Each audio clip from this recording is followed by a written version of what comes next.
ಕೇರಳದ ಪೇರಿಯಾದಲ್ಲಿರುವ ಶ್ರೀಶೈಲಂ ದೇವಿ ಕ್ಷೇತ್ರದಲ್ಲಿ ಆಟಿ ತಿಂಗಳ ವಿಶೇಷ ಔಷಧಿ ಗಂಜಿಯನ್ನ ಮಾಡಿ ಅಮ್ಮನವರಿಗೆ ನೈವೇದ್ಯವಾಗಿ ಅರ್ಪಣೆ ಮಾಡಿ ಪೂಜೆಯನ್ನ ಸಲ್ಲಿಸಿ ಈ ವಿಶೇಷ ಔಷಧಿ ಗಂಜಿಯನ್ನ ಎಲ್ಲಾ ಭಕ್ತಾದಿಗಳಿಗೂ ವಿತರಿಸಲಾಯಿತು. ಬಿಜೆಪಿ ಕಾಸರಗೋಡು ಜಿಲ್ಲಾಧ್ಯಕ್ಷೆ ಎಂಎಲ್ ಅಶ್ವಿನಿ ಅವರು ಪಾಲ್ಗೊಂಡು ಮಾತಾಶ್ರೀ ಓಂ ಶ್ರೀ ಶಿವಜ್ಞಾನಮಹಿ ಸರಸ್ವತಿ ಹಾಗೂ ಮಹಾಮಂಡಲೇಶ್ವರ ಸ್ವಾಮಿ ಓಂ ಶ್ರೀ ವಿದ್ಯಾನಂದ ಸರಸ್ವತಿ ಅವರಿಂದ ಪ್ರಸಾದವನ್ನು ಸ್ವೀಕರಿಸಿದರು. ಶ್ರೀಶೈಲಂ ದೇವಿ ಕ್ಷೇತ್ರದ ಸೇವಾ ಸಮಿತಿ ಅಧ್ಯಕ್ಷರಾದ ಪಿ ಮುರಳೀಧರ ನಾಯರ್, ಮಾತೃ ಸಮಿತಿ ಅಧ್ಯಕ್ಷ ಸ್ವರ್ಣಲತಾ ಹಾಗೂ ಇನ್ನುಳಿದ ಕಾರ್ಯಕರ್ತರು ಭಾಗವಹಿಸಿದ್ದರು. ಈ ಸಂದರ್ಭ ಮಾತನಾಡಿದ ಶ್ರೀ ವಿದ್ಯಾನಂದ ಸರಸ್ವತಿ ಅವರು, ಈ ಆಟಿ ತಿಂಗಳಿನಲ್ಲಿ ವಿಶೇಷ ಔಷಧಿ ಗಂಜಿ ಮಾಡಿ ಪ್ರಸಾದ ರೂಪದಲ್ಲಿ ಕುಡಿಯುವುದರಿಂದ ಸಕಲ ರೋಗ ರುಜಿನಗಳು ದೂರವಾಗುತ್ತದೆ, ಆರೋಗ್ಯ ವೃದ್ಧಿಸುತ್ತದೆ ಎಂದರು.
ಇವತ್ತು ನಮ್ಮ ಪೆರಿಯ ಶ್ರೀಶೈಲಂ ದೇವಿ ಕ್ಷೇತ್ರದಲ್ಲಿ ಮಂಗಳೂರು ವಂಶಿ ಮಠದ ಮೂಲಕ್ಷೇತ್ರವಾದ ಪೆರಿಯ ಶ್ರೀಶೈಲಂ ದೇವಿ ಕ್ಷೇತ್ರದಲ್ಲಿ ಕರ್ಕಿಡ ಗಂಜಿ ಔಷಧ ಗಂಜಿಯನ್ನು ಇಡೀ ಭಕ್ತಾದಿಗಳಿಗೆ ಒಟ್ಟಿಗೆ ಇವತ್ತು ವಿತರಣೆ ಮಾಡಿದ್ದಾರೆ.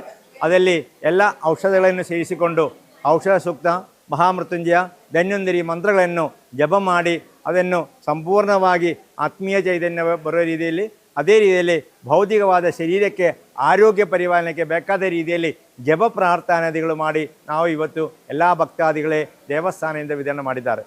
ಈ ಪೆರಿಯ ಶ್ರೀಶೈಲಂ ದೇವಿ ಕ್ಷೇತ್ರದ ಬಗ್ಗೆ ಹೇಳುವುದಾದರೆ ಇದು ಮೇರು ಶ್ರೀಚಕ್ರದ ಕ್ಷೇತ್ರ. ಇಡೀ ಪ್ರಪಂಚದ ಪ್ರತೀಕವಾಗ ಮೇರು ಶ್ರೀಚಕ್ರದಲ್ಲಿ ಮಹಾಲಲಿತಾತ್ರಿಪುರ ಸುಂದರಿ ಅಮ್ಮೆಯನ್ನು ಪ್ರತಿಷ್ಠೆ ಮಾಡಿಯ ಒಂದು ಮಹಾಕ್ಷೇತ್ರ.